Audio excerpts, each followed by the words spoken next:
Look who's here. Our little waiter boy has arrived. The pasta dish trembled slightly in my hands as Watson's voice cut through the dining room chatter. I froze mid-step, every eye at the table turning toward me. His mother's lips curved into a polite smile that didn't reach her eyes. His brother Marcus snorted into his wine glass. The cousins, 3 of them whose names I could barely remember, exchanged glances before laughter rippled across the table like a wave I couldn't escape. My fingers tightened around the ceramic edges of the dish. The heat burned through the cloth I'd wrapped around it, but I didn't let go. I couldn't. If I dropped this, if I showed even a flicker of how his words had just gutted me, they'd see. They'd know, and somehow that felt worse than the burn spreading across my palms. I forced my face into something resembling a smile and placed the dish carefully in the center of the table. The pasta looked beautiful. Steam rising in delicate spirals, herbs scattered perfectly across the top. I'd spent 40 minutes on this. 40 minutes trying to impress people who saw me as nothing more than entertainment. "Smells incredible, sweetheart," Watson's mother said, her voice dripping with the kind of sweetness that felt like poison. "You didn't have to go through so much trouble." As if cooking for my boyfriend's family was some burden I'd taken on instead of something I'd actually wanted to do. As if I hadn't spent the last 3 days planning this menu, making sure everything would be perfect. It wasn't any trouble, I managed, my voice steady even as my chest tightened. I pulled out the chair next to Watson and sat down, feeling the weight of their stares like hands pressing down on my shoulders. Watson reached over and squeezed my shoulder. "Casey, come on. Don't look so serious." His grin was wide, easy. The same grin that had made me fall for him 2 years ago in that restaurant where we first met. "It was just a joke." "Just a joke." I nodded, picked up my fork, and pretended to focus on the food in front of me. Around the table, conversation resumed. Something about Marcus's new promotion, one of the cousins getting engaged, Watson's mother planning a trip to the Hamptons. I sat there silent, invisible except for when someone needed their wine refilled or wanted seconds. And Watson didn't notice. Or maybe he did and he just didn't care. The meal dragged on for what felt like hours. Every time I tried to contribute to the conversation, someone would talk over me or change the subject entirely. When I mentioned the new exhibition opening at the downtown gallery, Watson's mother launched into a story about her own art collection. When I asked Marcus about his work, he gave me a one-word answer and turned back to Watson. I was furniture, decoration, the help. Finally, mercifully, dinner ended. Everyone migrated toward the living room, talking and laughing, glasses of expensive scotch appearing in hands like magic. I stood up, started gathering plates, stacking them carefully even though my hands were shaking. "Casey, what are you doing?" Watson appeared beside me, eyebrows raised in confusion. "Cleaning up."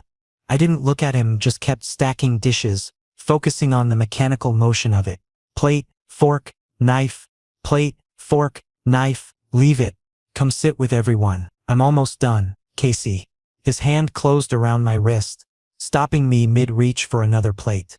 "You're being weird. It's just dishes. We can deal with them later." "Just dishes. Just a joke." "Just Casey.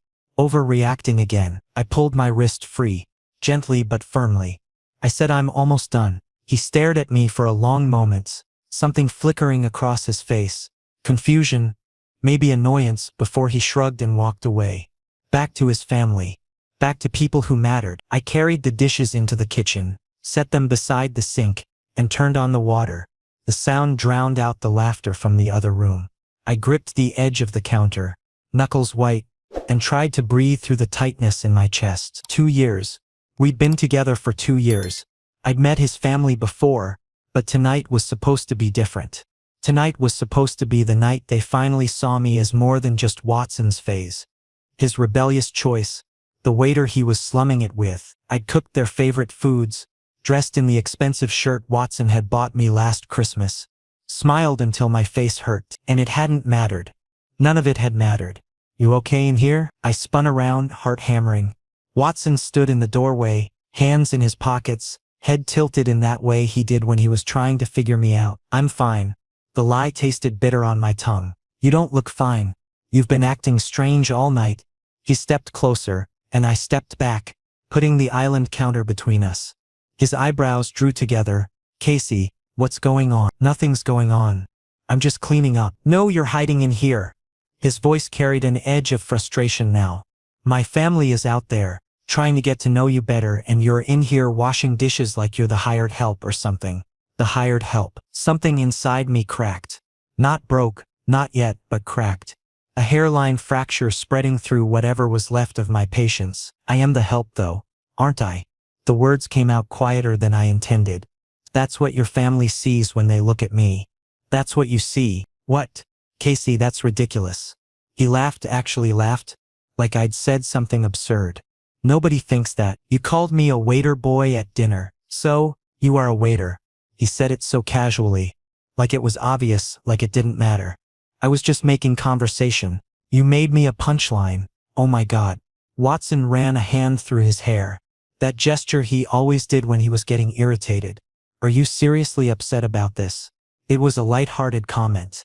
Everyone was laughing. Everyone except me. We stared at each other across the kitchen, the distance between us suddenly feeling much wider than a few feet of tile floor. I could see him trying to understand, trying to figure out why I wasn't laughing along with his joke, why I couldn't just let it go and be the easy, agreeable boyfriend we wanted me to be. But I was tired of being easy, tired of being agreeable, tired of shrinking myself down to fit into the space Watson's life had carved out for me. I think I should go, I said finally. Go? Casey, don't be dramatic. Come back out there.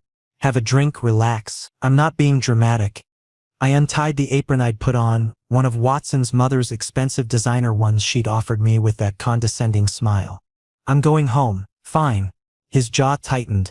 If you want to throw a tantrum over nothing, go ahead. I walked past him, grabbed my jacket from the hall closet, and headed for the door.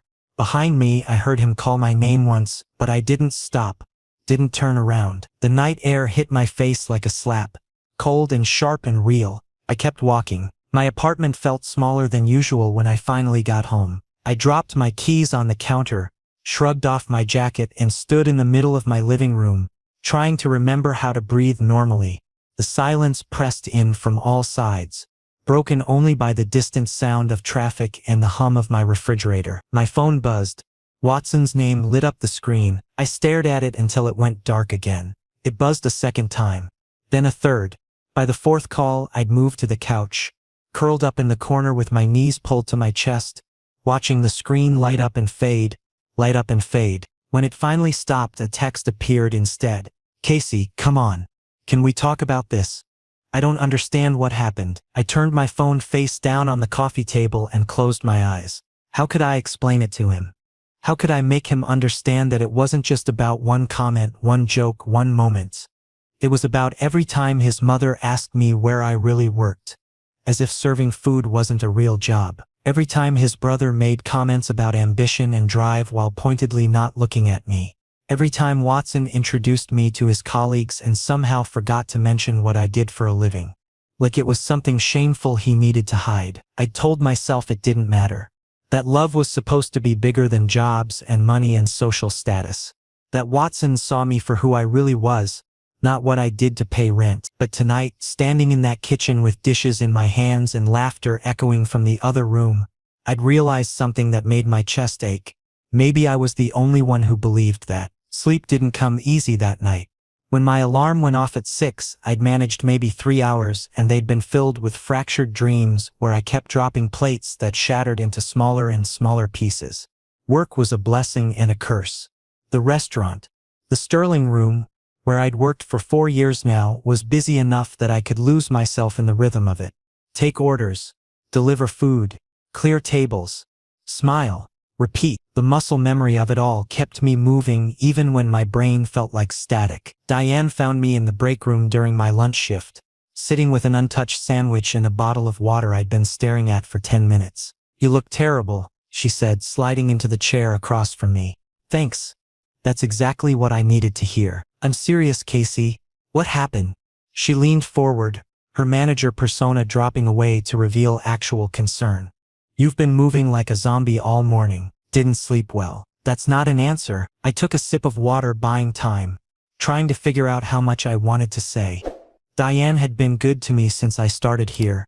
She'd given me extra shifts when my roommate bailed and left me with double rent. She'd fought for my raise last year. She was the closest thing I had to family in this city. Relationship stuff, I finally said. The boyfriend? Yeah. She waited, giving me space to continue or not.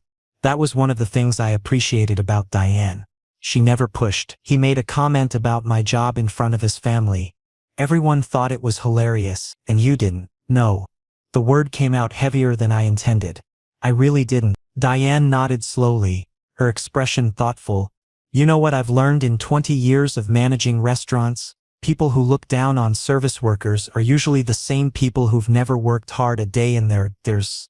They don't understand what it takes to do what we do. Watson's not like that. He's just... I stopped, realizing I didn't know how to finish that sentence. Just what? Just thoughtless. Just more concerned with impressing his family than protecting his boyfriend. The words hit harder because they were true. Give yourself time to figure out what you really want, Diane said, standing up and squeezing my shoulder.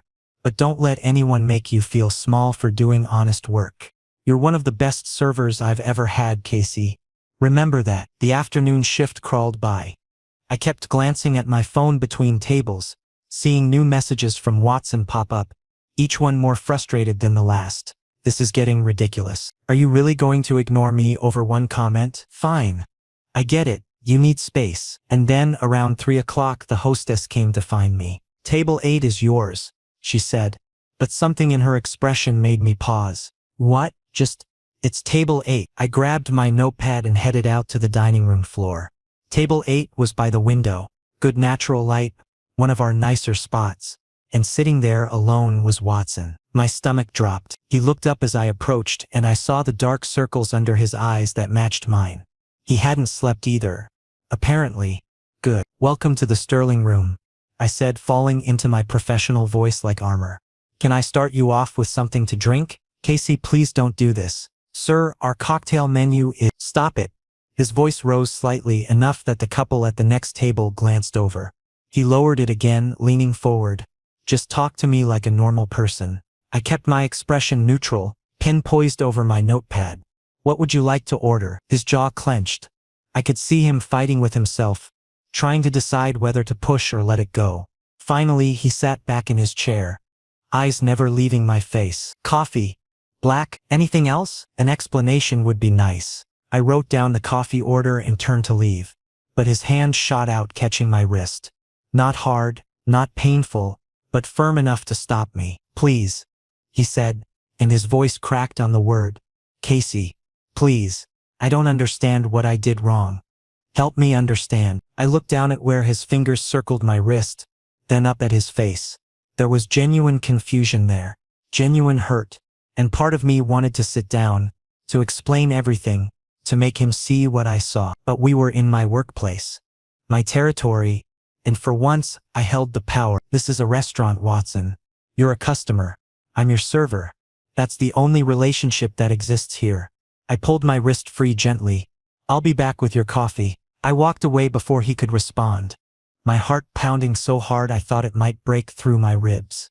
Behind the coffee station, I gripped the counter and took 3 deep breaths before I could trust my hands to stay steady. When I brought his coffee back, there was a $20 bill on the table.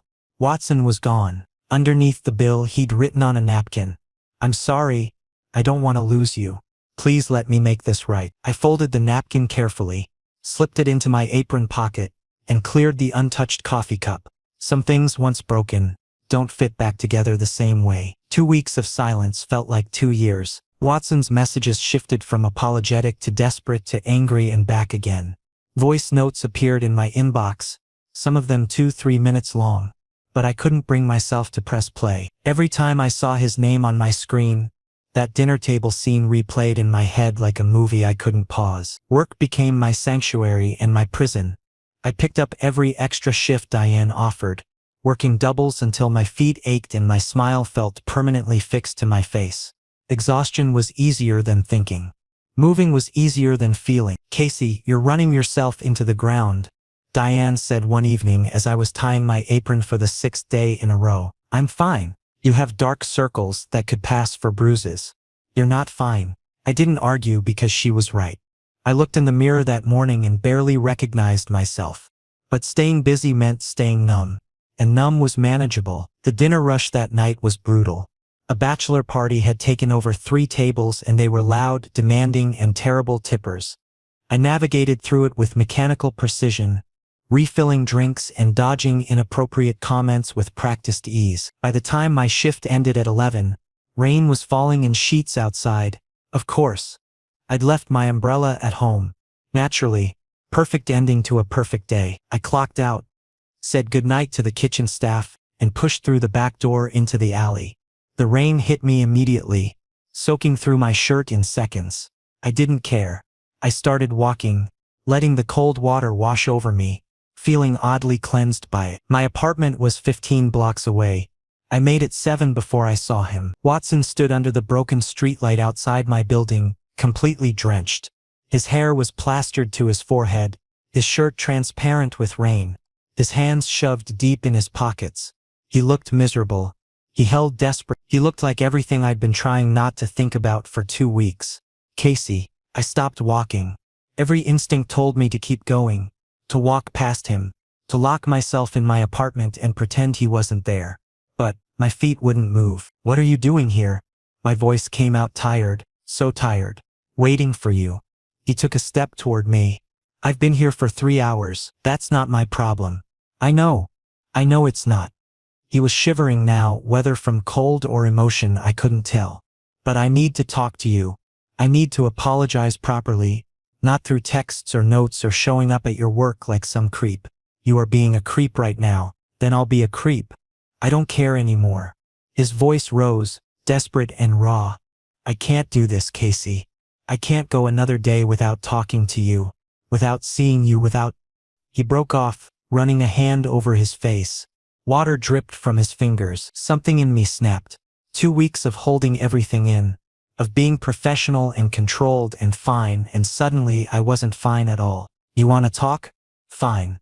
Let's talk about how you humiliated me in front of your entire family. Let's talk about how you turned my job into a punchline and expected me to laugh along. Let's talk about how you stood there and let them treat me like I was nothing. My voice echoed off the buildings around us.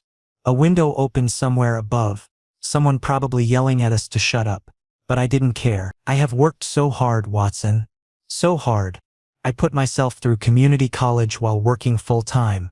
I saved every penny so I could move to this city and actually have a chance at something better. I show up every single day and smile at people who treat me like I'm beneath them. And I do it with grace because it's my job and I'm good at it and I take pride in it. Rain ran down my face, mixing with tears. I didn't realize I was crying. And you were supposed to be different. You were supposed to see me, really see me. Not just what I do or how much money I make, or whether I'm good enough for your family's standards. But that night, in that kitchen, I realized you're just like the rest of them. You're embarrassed by me. No. Watson moved closer, his own voice breaking. No, Casey, that's not true. I'm not embarrassed by you. I've never been embarrassed by you. Then why did you say it? Why did you let them laugh? Because I'm an idiot. The words burst out of him. Because I was trying to be funny, trying to lighten the mood, because my mother was being her usual critical self, and Marcus was making his passive-aggressive comments. And I thought, God, I don't know what I thought, that if I made a joke everyone would relax, that it would break the tension. He stopped in front of me close enough that I could see the tears mixing with rain on his cheeks. I didn't think about how it would sound. I didn't think about how it would make you feel. I just opened my mouth and said something stupid. And by the time I realized what I'd done, it was too late. Everyone was laughing and you were smiling, and I convinced myself it was okay. But it wasn't okay. No. It wasn't. It was the furthest thing from okay. His hands came up like he wanted to touch me, then fell back to his sides. And then when you left, when you stopped answering my calls, I kept telling myself you were overreacting, that it wasn't that big a deal, that you'd cool off and we'd work it out. The rain seemed to fall harder, as if the sky itself was crying for us. But it is a big deal, isn't it? Watson continued, his voice barely above a whisper. Because it's not just about that one comment. It's about every time I didn't stand up for you. Every time I let my family make subtle digs and I pretended not to notice. Every time I introduced you and somehow forgot to mention what you do because some part of me was worried what people would think. He sucked in a shaky breath. You were right. I've been a coward. I've let you face their judgment alone, because defending you meant confronting them, and I was too selfish, too comfortable to do that. I failed you, Casey. As your partner, as someone who claims to love you, I failed you completely. The anger that had been burning in my chest for 2 weeks started to crack, revealing the hurt underneath. The deep, aching hurt of betrayal by someone I'd trusted completely. You did, I whispered. You really did.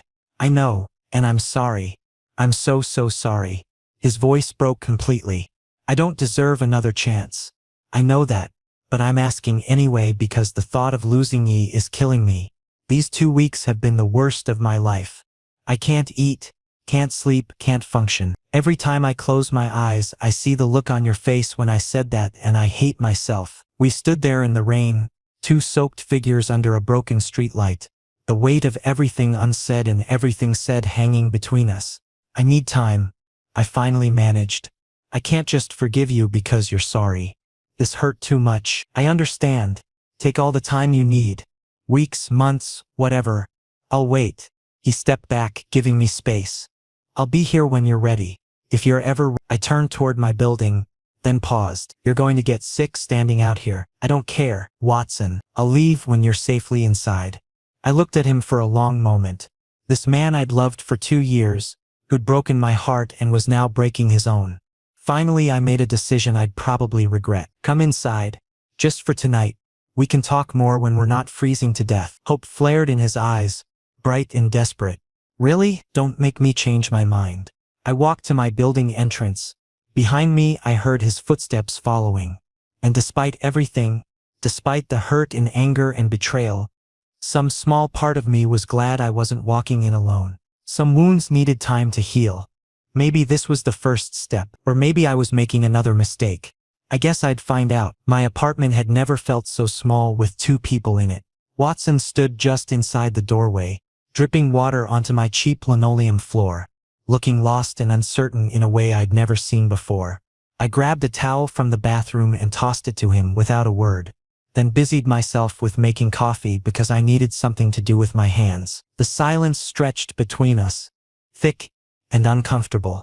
I could hear him behind me, the rustle of the towel against wet fabric, the slight hitch in his breathing that told me he was trying not to cry.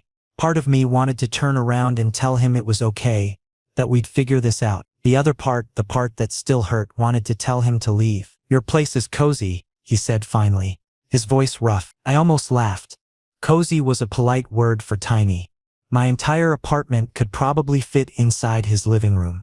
1 bedroom, a kitchen barely big enough for 1 person, a bathroom with a shower that only worked if you hit it at the right angle. It's what I can afford, I said, pouring coffee into 2 mismatched mugs. I turned and handed him one. Sugar's on the counter if you want it. He took the mug but didn't move toward the sugar. Just stood there, wrapped in my towel, looking at me like he was trying to memorize my face. Sit down before you flood the whole place, I said, gesturing toward the couch. We sat on opposite ends, a careful distance between us. I tucked my feet under me and wrapped my hands around my mug, letting the heat seep into my cold fingers. Outside, the rain continued its steady drumming against the windows. I need you to understand something, Watson said, breaking the silence. He set his untouched coffee on the side table and turned to face me fully. When I met you that first night at the Sterling Room, I was there because my father had just told me I needed to join the family business. Marketing firm, corner office, the whole predetermined life laid out for me. I'd heard bits and pieces of this before, but never the full story. I stayed quiet, letting him continue. I ordered the most expensive thing on the menu because I was angry, and using his credit card felt like rebellion. You came to my table with this smile that actually reached your eyes, and you asked if I was celebrating someone or drowning my sorrows. He paused, a small smile flickering across his face at the memory. You read me in 30 seconds. That's part of the job, I said softly. Reading people, maybe. But you didn't treat me like a paycheck. You treated me like a person. We talked for 20 minutes about nothing and everything. You recommended the salmon instead of the steak I'd ordered out of spite. And you were right. It was incredible. His voice grew quieter. I came back the next night, and the night after that, just to see you. My chest tightened. I remembered those nights, Remembered the butterflies I'd get when the hostess seated him in my section. I fell in love with you in that restaurant, Casey. With your kindness and your work ethic and the way you made everyone feel important. Not just me. I loved that you were real in a world where everyone I knew wore masks. He ran a hand through his damp hair, frustrated. So why did I let you down when it mattered most? You tell me, I said, and there was no anger in my voice now. Just exhaustion. Because I'm a coward. The words came out flat. Matter of fact. My family has expectations. My mother wanted me to date someone from our social circle. Someone whose parents play golf at the country club. Someone who went to the right schools. When I brought you home the first time, she smiled and made polite conversation. But afterward she pulled me aside and asked if this was serious or just a phase. I flinched. A phase. I told her it was serious. I told her you were important to me. But I also spent the next 2 years trying to prove to her that we fit, that you belonged in their world. Every family dinner, every holiday, every event. I was so focused on making them accept you that I forgot to just defend you. He leaned forward, elbows on his knees, head in his hands. That joke at dinner wasn't about you being a waiter. It was about me trying to show them I was comfortable with it, that I wasn't embarrassed. But in trying to prove I wasn't embarrassed, I embarrassed you. I made you the punchline of my own insecurity. I took a sip of coffee, processing his words. You should have just told them to back off. I know. God, I know. But every time I thought about confronting them, I'd remember that they control my trust fund, my job prospects, my entire future. And I hated myself for caring about that more than I cared about protecting you. So what's changed? I asked. Why are you here now saying all this? Watson looked up at me, and his eyes were red-rimmed and desperate. Because these past 2 weeks showed me what my future looks like without you in it. And it's empty. I went to work every day and came home to an apartment full of expensive things that don't matter. I had dinner with my family and realized I don't even like most of them. I sat in meetings about marketing strategies and thought about how you're out there actually connecting with people, making their days better, doing work that matters. He moved closer, closing the distance between us on the couch. Not touching, but near enough that I could feel the warmth radiating from him. I called my father yesterday, told him I'm stepping back from the family business to figure out what I actually want to do with my life. He threatened to cut me off. I told him that's fine, I'll find my own way. A bitter laugh escaped him. My mother called me ungrateful. Marcus said I was throwing away opportunities for a relationship that probably won't last anyway. My breath caught. What did you say? I hung up on them. He reached out slowly, giving me time to pull away, and took my hand. Because Marcus is wrong. This relationship will last. If you'll have me. If you and forgive me for being weak when you needed me to be strong. I looked down at our joined hands. His fingers were still cold from the rain, trembling slightly. I'm scared, I admitted. Scared that this will happen again, that you'll choose them over me when it matters. I won't. I swear to you, Casey, I won't. I'm done trying to live up to their expectations. I'm done apologizing for loving you. Those are easy words to say right now, when you're sitting here desperate for forgiveness. But what about next month? Next year? When the reality of being cut off from your family hits you, then we deal with it together. His grip on my hand tightened. I don't need their money or their approval. I need you. Just you. I wanted to believe him. God, I wanted to believe him so badly it hurt. This doesn't fix everything, I said carefully. You can't just make grand gestures and expect the hurt to disappear. I know, I'm not asking for everything to be fixed tonight. I'm asking for a chance to earn back your trust. However long that takes. Outside, thunder rumbled in the distance. The rain was beginning to slow. You can stay tonight, I said finally. On the couch. We'll talk more in the morning when we're both not exhausted and emotionally wrecked. Relief flooded his features. Thank you. Don't thank me yet. You have a lot to prove, Watson. This is just the beginning. I understand. I'll prove it every day for the rest of my life if I have to. I stood up, taking our coffee mugs to the kitchen. When I came back, Watson was already settling into the couch, the towel draped over the armrest. Good night, Casey, he said softly. Good night. I went to my bedroom and closed the door, leaning against it in the darkness. My heart was still racing, my mind spinning with everything he'd said. He'd chosen me over his family. Actually chosen me. But words were one thing. Actions would be something else entirely. I'd learned that lesson the hard way. Morning came with weak sunlight filtering through my curtains, and the smell of something burning. I bolted upright, momentarily disoriented, before remembering Watson had stayed over. The smoke alarm wasn't going off yet, which I took as a good sign, but I threw on a sweatshirt and hurried to the kitchen anyway. Watson stood at my stove, spatula in hand, staring down at what might have once been eggs, but now looked like a science experiment gone wrong. He was still wearing yesterday's clothes, wrinkled and half-dye, his hair sticking up in every direction. "What are you doing?" I asked. He jumped, spinning around with a guilty expression. "Trying to make breakfast. Clearly I'm failing." I moved past him and turned off the burner, surveying the damage. Burnt eggs, toast that was somehow both charred and soggy, and something that might have been attempting to be bacon. "How did you manage to mess up this badly?" "Turns out watching cooking shows doesn't actually teach you how to cook." He rubbed the back of his neck sheepishly. "I wanted to do something nice. Make you breakfast in bed, maybe. Show you I'm trying." Despite everything, I felt a smile tugging at my lips. "You've been in my apartment 12 hours and you're already trying to burn it down. In my defense, your stove is temperamental. You just have to..." "Here." I reached around him to adjust the dial. Our arms brushed and we both froze for a second before I stepped back. "The left burner runs hot. You have to tie it on medium-low or everything burns." "Noted." He looked at the ruined food, then back at me. "Should I order something? There's a diner down the street that might deliver. It's Sunday morning. They'll be packed. We can walk over." I paused, then added, "If you want to stay for breakfast, I mean. You don't have to." "I want to, if that's okay." 20 minutes later, we were sitting in a corner booth at Rosie's Diner, the same place I came to every Sunday when I wasn't working. Marge, the waitress who'd been serving me for 3 years, raised an eyebrow when she saw Watson, but didn't comment, just took our orders and left us alone. "You come here a lot," Watson observed, watching me doctor my coffee with cream and 2 sugars. "Every week. Best pancakes in the city, and Marge doesn't judge me for eating alone." "You eat alone a lot?" I shrugged. "Comes with the territory. Most of my coworkers have families. Different schedules. And you are usually busy on Sunday mornings with..." I stopped, not wanting to say your family, but Watson finished the thought anyway. "With Sunday brunch at my parents' house." God, those were insufferable. 3 hours of my mother criticizing everyone's life choices while we pretended to eat overpriced eggs.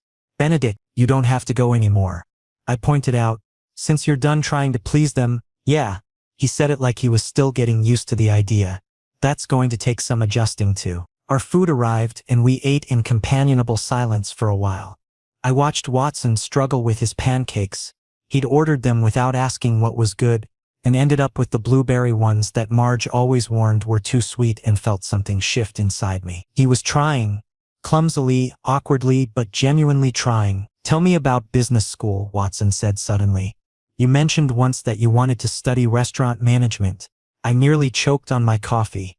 "That was 2 years ago, you remember that?" "I remember everything you tell me, Casey. You said you wanted to open your own place someday.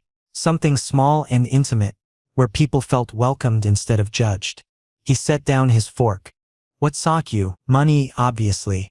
Time. Experience. Take your pick. But if those things weren't obstacles? If you could start working toward it now." I studied him suspiciously. "Why are you asking?" "Because I've been thinking. I have a degree in business marketing that I've done nothing useful with. You have the passion and the experience. What if we collaborated? I could help with the business side while you focus on the creative aspects." "Watson, that's a huge commitment. We're barely back on speaking terms." "I know. I'm not suggesting we do it tomorrow. But maybe it's something to work toward. Together." He reached across the table, palm up, an invitation rather than a demand. "I want to support your dreams, not just expect you to fit into mine." I looked at his hand, then his face. There was sincerity there and something else, hope. Maybe determination. Slowly I placed my hand in his. One step at a time, he agreed. We spent the rest of breakfast talking about small things. My favorite tables at the restaurant. His terrible boss who'd been shocked when Watson gave notice. The book I'd been trying to read for 3 months. His secret addiction to reality TV shows. It felt normal. Easy. like the early days when we'd stayed up late talking about everything and nothing. When we left the diner, Watson didn't immediately head home. We walked through the neighborhood together, past the corner store where I bought groceries, the laundromat I used every Tuesday, the park where I sometimes sat on my breaks. "This is your world," Watson said, looking around. "I've been dating you for 2 years and I've never really seen it before. You never asked. I should have been curious about every part of your life." He stopped walking, turning to face me. "I want to know everything, Casey. Not just the parts that fit neatly into a schedule. I want to meet your coworkers, see where you get your morning coffee, understand what your life looks like when I'm not in it." Something warm unfurled in my chest. "Diane would like you. My manager. She's been asking about you. What did you tell her? That you were an idiot who needed to grovel more?" Watson laughed, the sound bright and genuine. "She sounds wise. I should probably listen to her." We ended up back at my apartment as afternoon faded into evening. Watson helped me meal prep for the week. Poorly but with enthusiasm. He chopped vegetables like he was afraid they'd fight back, and managed to get marinara sauce on the ceiling somehow. But he laughed at himself and kept trying. "I'm really bad at this," he admitted, scraping burnt garlic off a pan. "You'll learn. If you stick around long enough." He looked at me, serious suddenly. "I'm sticking around. However long you'll let me. Even if it means eating my terrible cooking instead of 5-star restaurants. Especially then. Because it means eating with you." Later, as he was getting ready to leave, he paused at the door. "Can I take you out next weekend? Properly. A date. We've been dating for 2 years. I know. But I want to start over. Do it right this time. Show you that I'm serious about choosing you. About building a life together on equal footing." I considered it, then nodded. "Okay. But nowhere fancy. Somewhere we can actually talk. Deal." He leaned in slowly, giving me plenty of time to back away, and pressed a gentle kiss to my forehead. "Thank you for giving me another chance." After he left, I stood in my apartment touching the spot where his lips had been and let myself believe that maybe, just maybe, we could really make this work. Not the way it was before. Something new. Something better. Something built on honesty instead of illusions. 3 months later, everything had changed. Not in dramatic, sweeping ways, but in small, significant ones. Watson had gotten a job at a small marketing startup that paid a fraction of what his family business would have. But he came home energized instead of drained. We had dinner together 3 times a week, alternating who cooked, though I still did most of it since his skills remained questionable at best. He'd met Diane, who'd grilled him mercilessly over coffee before declaring him acceptable, but on probation. He'd started showing up at the restaurant on busy nights, not as a customer but sitting at the bar doing work on his laptop, just to be near me. Marge at the diner knew his usual order now. His family had stopped calling after the first month. Watson pretended it didn't hurt, but I could see it in the way he'd stare at his phone sometimes, waiting for messages that never came. Tonight was different though. Special. Watson had made reservations at Meridian, a restaurant I'd heard about but never imagined actually visiting. The kind of place where reservations required a month's notice and the dress code was strictly enforced. I'd borrowed a blazer from one of my coworkers and felt underdressed the moment we walked in. "You look perfect," Watson whispered, his hand warm on the small of my back as the hostess led us to our table. The restaurant was beautiful in an understated way. Soft lighting, fresh flowers on every table, the gentle murmur of conversation creating a sophisticated atmosphere. I watched the servers move through the space with practiced efficiency and found myself analyzing their technique, the way they anticipated needs before they were voiced. "You're in work mode," Watson said with amusement once we were seated. "Sorry. Occupational hazard. Their table service is impressive though. See how they approach from the left for drinks but the right for food? That's deliberate choreography." "Teach me," he said, leaning forward with genuine interest. "Explain the things you notice." So I did.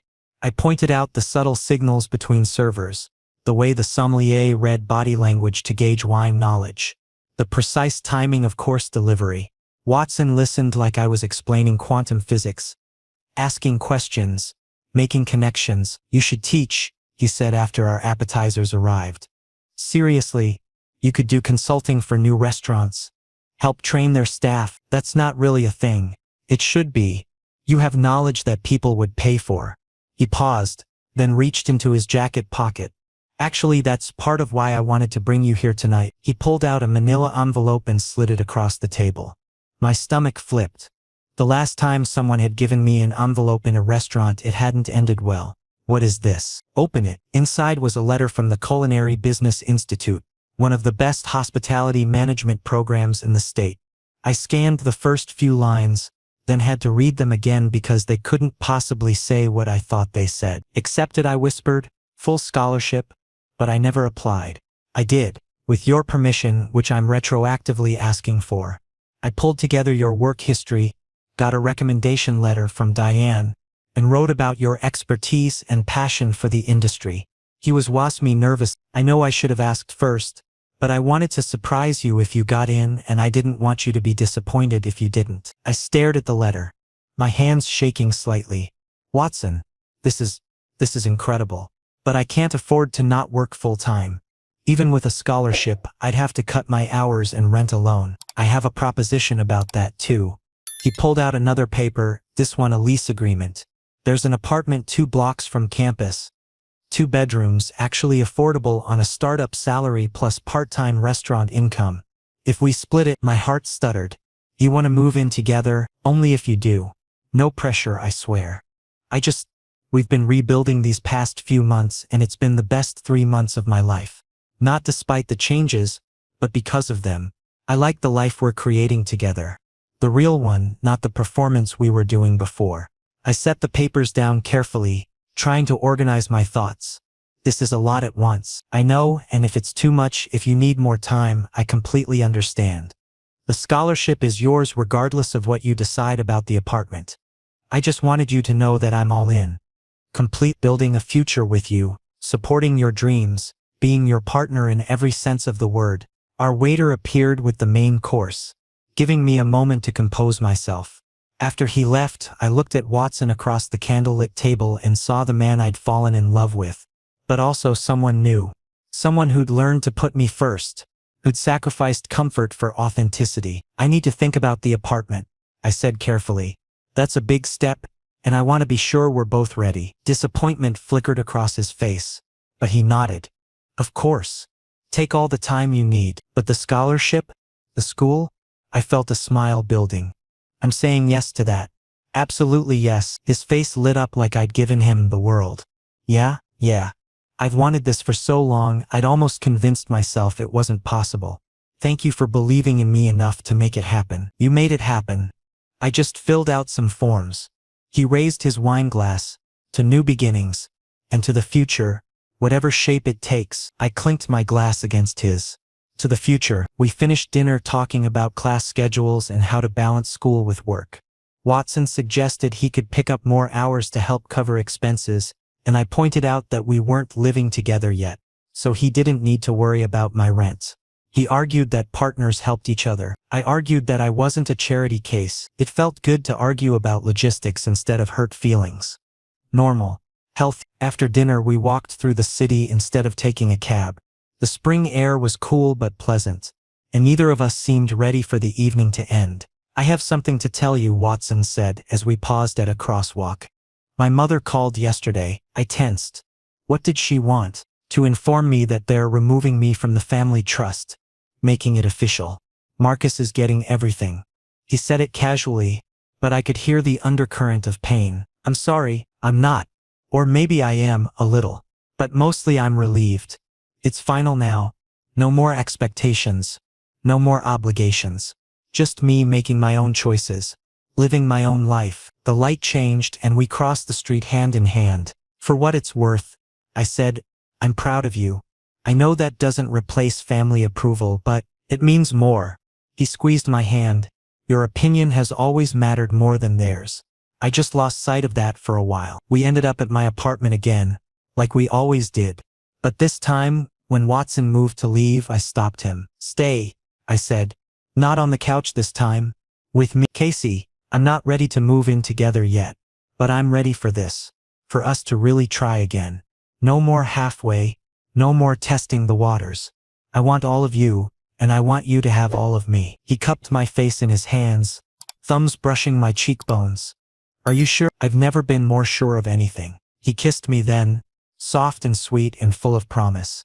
And when we finally pulled apart, we were both smiling. "I love you," Watson said. "Not because of what you do or who you know or how you fit into some predetermined plan. Just you. Exactly as you are. I love you too. The real you.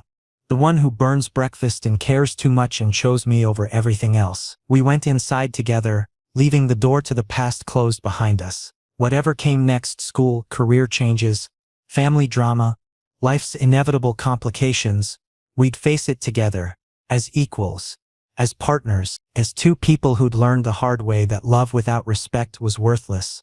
But love built on honesty and mutual support could weather anything. The future was uncertain, but for the first time in months, that didn't scare me. It excited me.